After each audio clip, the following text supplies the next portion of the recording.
Joining us, if you are just joining us, welcome to a special edition of KOMU 8 News at noon. You're looking at a live picture of the moon and the sun. As I said, it's about 1/4 covered, and the eclipse, the total eclipse, is about 40 minutes away. We have all sorts of team coverage. Channel 8 is one of the sponsors of the viewing party at Cosmo Park, and that's where we begin our live team coverage with Landon Burke and Tori Stepanek.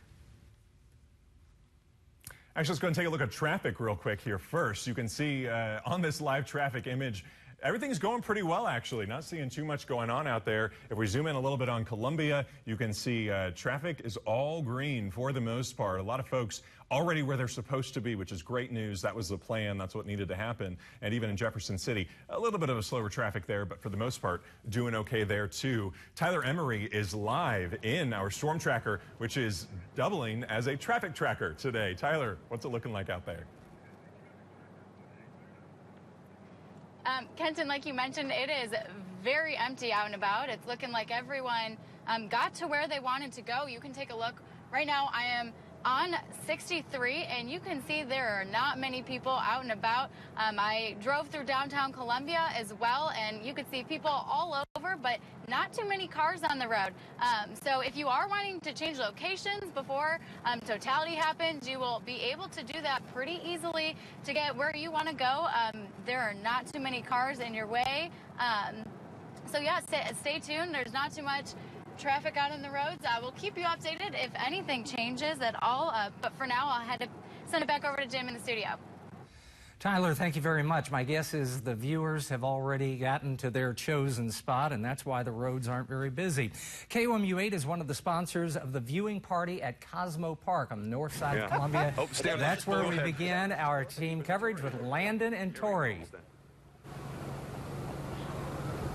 Hey everybody, we're live at Cosmo Park in Columbia. I'm joined by a Dr. Frederick Fraunfelder. Lots of vowels in the name. I had to have my cheat sheet. And you actually, we just saw some of your work with Kenton. So you are an ophthalmologist with MU Health, and you're here setting up shop just a little bit behind us. What are you guys doing here today? We are handing out Eclipse glasses. We are handing out eye drops and croquis, and we are educating people as they come by our booth to talk about eye safety as it regards the Eclipse. Mm-hmm. Yeah, because I mean, we've been hearing it a lot, partially from you, the dangers of looking up at the sun when you don't have these Eclipse glasses. And I'm really glad we do have these, because actually right now we were both looking up just a moment ago. You can see the eclipse starting to happen, and you actually see more rich detail with these glasses. So just, you know, not to beat a dead horse, but because it is so important, why is it important for people to, you know, not take the 20 seconds it takes to look up at the sun during totality? The Eclipse glasses block more of the UVA and UVB rays than regular sunglasses do. It blocks intense visible light. It blocks infrared light that your sunglasses might not block. And this is a unique time because during the total eclipse, your pupil is going to dilate and let a lot more sun rays into your eye than would otherwise be possible in a normal sunny day where your pupil would be really constricted. I saw a guy with a welding mask. Is that approved? Actually, a welding mask will work. Very good. All right, well, that's all the time we have for now. We're going to send it now to our team in Jefferson City for a look at that. Jordan, Sydney, what's going on? Well, thanks, Landon. We are out here in Jefferson City with one of our former weathercasters, Eric Aldrich. It's good to have you here. Yeah, it's nice to run into you all out here today. So we do have a few questions for you. We've heard you've been working with NASA for the Show Me Eclipse. Can you tell us more about that and your experience with that? Right. So, you know, when it comes to astronomy, NASA's a pretty big deal, right? And so they're actually doing live remotes across 7 different cities. Jefferson City was one of those 7. And they said, hey, Eric, can you help introduce an astronaut, and can you talk about a space weather expert? And I said, yeah, I could do that. So I've been spending my morning with a space weather meteorologist, which is neat. And then at 1:09, NASA will do their live 7-minute thing here. And so I'm going to host that along with a 6-time space shuttle astronaut who is actually from Springfield. So should be fun. How exciting. What do you think of the event here so far going on today here across Jeff City near the Capitol? Tons of people out here, lots going on. Right. The food smells amazing. You all picked a perfect spot to set up because there's food trucks lined up right over here. We've been snacking all day. But I mean, yeah, there's a nice group of people here. The crowd looks pretty well behaved and everything. I think really everyone's just excited. And of course, everything is kind of underway. We'll wait for, I think, 1:13 is when totality is supposed to start. So everyone's excited about that. Yeah, otherwise we're feeling kind of warm out here. Good news is there's lots of shade across Jefferson City, so a lot of people out here have been able to stay cool today. And now we're going to send it over to Tim and Megan over in Gans Creek. Hey guys. Hey there. Oh my gosh, my buddy Eric Aldrich. Send him over to Gans. I want to pick his brain. We are out here at Gans Recreational Area, and you know, the coolest thing is this is a very cerebral crowd, I would say, right? There are, like we said before, there are a lot of telescopes, just a lot of people just observing and trying to just wait for it to happen, but it's already starting to happen. It really is. It's pretty amazing. We've talked to a lot of people. One couple, they missed their flight from Maine, so they drove 25 hours straight, and they came because his mom took him back in the 70s, the last time there was an eclipse, and so he wanted to do it again. I mean, we've friends who met halfway across the country to make sure they were in the path of totality. One person was from Arizona, the other was from Virginia. They both met here because it was right in the middle, and so far it's been pretty good, and Sky has cooperated so far too. We're doing really well. Okay, so when you're with Tim Schmidt, you know, he really loves a weather tool because he has them in his house, he has them in his car, he brings them places, and lo and behold. Yeah, so not only do I have a digital thermometer watching the temperature, it's 95 outside here, at least that's what it's telling me in the shade. And what's this little thing? So this is, I found this at like a novelty store. This was like a bookstore. It's only $20, but it's a storm glass. It's an Admiral Fitzroy storm glass back in the 19th century. Right. He kept this on his ship, and when there were thunderstorms, this liquid inside would start to crystallize, and it responds to changes in air pressure. Which obviously we're going to feel that with we might, with the drop in temperature that could happen. We may have, who knows, just like a drop in air pressure or something. It might crystallize. Okay, you know who's going to want to see this? Jim Reek. Guaranteed Jim Reek's going to want to see your storm glass. We're going to send it back to Jim in the studio. Yes, indeed. All right, Tim. Megan, thank you very much. Earlier, Kenton explained the science and the math behind the total solar eclipse. Next, he's going to explain what to look for when the sky goes dark. Now that we know the basics of how a total solar eclipse happens, let's dive into what you should expect to see. If you go into this event knowing what to look for, you'll be able to sit back and enjoy this rare sight without questions running around your brain or your eyes not really knowing where to look. First, of course, we start off with a partial solar eclipse, and this is as the moon slowly starts to creep in on the sun.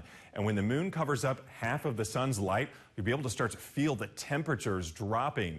The sky will also start to change color. It's going to look more like a sunrise and a sunset. And also, pay attention to the shadows. You're going to be able to see shadow bands, is what we call them, rippling along flat surfaces as the sun looks like a crescent is when that's going to begin. And this is due to turbulence in the atmosphere interacting with light waves. So check that out. And also, if you're near trees, look at the shadows of the leaves and branches as the light pushes through those. You can see right here, there are a whole bunch of eclipsed shadows that you're going to be able to see. It's going to be fantastic. And then, of course, the main event, totality, along a 70-mile wide path coast to coast. And this is when you can safely take off your solar eclipse glasses and you'll be able to see the night sky in the middle of the day. Plants and animals are going to react to this, and researchers are definitely taking advantage of that situation to learn more. And also, you'll be able to see bright stars and planets. It's going to be visible with the naked eye. In fact, constellations that are usually only visible on a winter's night are going to be visible on a summer afternoon. And speaking of that, you'll also be able to see some planets, as I mentioned. In fact, you'll be able to see Jupiter over here just to the east here, the southeast of the eclipse. And also, a little bit closer to the eclipse happening, you'll be able to see Mercury, also Mars back there just to the northwest, and Venus over there too. And actually Venus and Jupiter here, they're going to be the brightest stars that you should be able to see, at least when we're talking about the planets. Now, we talk about what you're going to be seeing actually around the eclipse when it's happening. The first thing we got to talk about here is the chromosphere. And that's a red ring that's right around the sun. And it's the layer of the atmosphere that's just above the surface of the sun. And then moments later, you're going to be able to see the corona. It's going to burst into action. And this is white light that's going to be glowing around the sun. And actually, it's the majority of the sun's atmosphere, and it can only be seen during a total solar eclipse because the sun's light is too bright to see it regularly. This is also some of the research that NASA intends to do. The sun's surface is actually only 10,000 degrees Fahrenheit, but the corona, its atmosphere, is measured in the millions of degrees. Think about that. That's like the opposite of a stove burner. What if the air around a burner was 200 times hotter than the burner itself? Kind of interesting to think about. NASA hopes to find out why that is.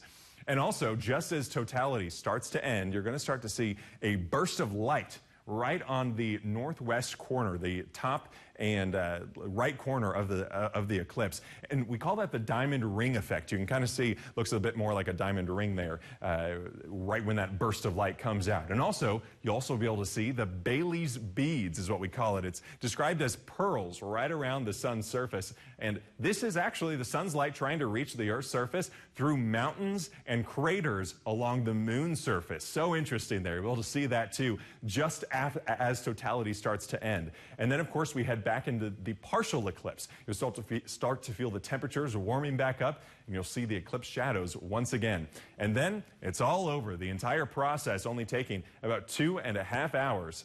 Don't blink. And now, technically, you can view the diamond ring effect and Bailey's beads at the beginning and end of totality. However, I highly recommend choosing the end of totality because if you take off your solar glasses too soon, the bright light hitting your eyes might hinder you from viewing the totality, like the after effect that Dr. Fraunfelder was talking about earlier. For areas seeing clouds, they will still experience total darkness in the middle of the day, and the temperatures are going to still drop. Winds will also start to come up just a little bit as the temperature starts to change. And although temperatures will change slower with the extra cloud cover, we can also at least possibly see some of those low-level clouds start to dissipate just a little bit. Likely won't help us out too much there. The upper-level clouds, although, will definitely not be affected. Kenton, we're 31 minutes away from complete darkness. We'll be right back.